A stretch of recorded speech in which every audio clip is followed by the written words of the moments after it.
buonasera a voi che siete in ascolto. Nel rivolgervi, mentre sta per concludersi il 2009, il più cordiale e affettuoso augurio, vorrei provarmi a condividere con voi qualche riflessione sul difficile periodo che abbiamo vissuto e su quel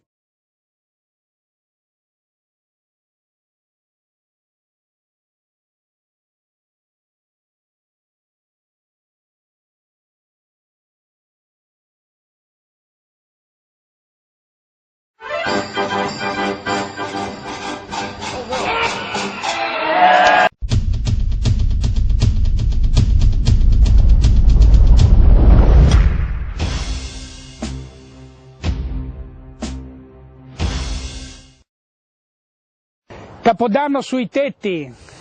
è straordinario, voglio fare il Capodanno sui tetti anch'io, come migliaia, centinaia di migliaia di persone, di operai, di impiegati, per salvaguardare il loro posto di lavoro si vanno sui tetti, una volta andavano sotto i ponti, ora vengono sui tetti, vanno sul Colosseo, sulle gru.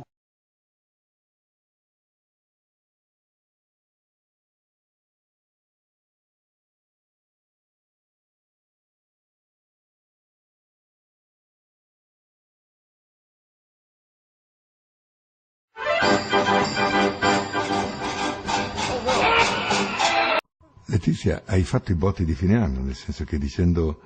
di voler dedicare una via a Bettino Craxi si è scatenato tutto il mondo politico, giornalistico, probabilmente anche i cittadini hanno sentimenti contrastanti. Vedi Red,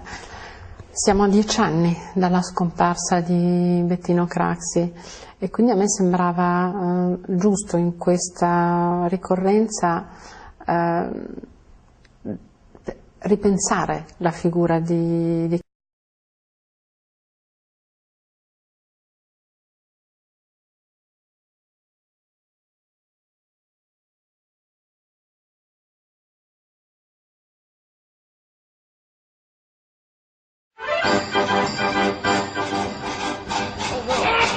componenti su 15 che appartengono alla sinistra, perché i 5 componenti di nomina dei Presidenti della Repubblica sono tutti di sinistra, in quanto abbiamo avuto purtroppo 3 Presidenti della Repubblica consecutivi, tutti di sinistra, quindi da organo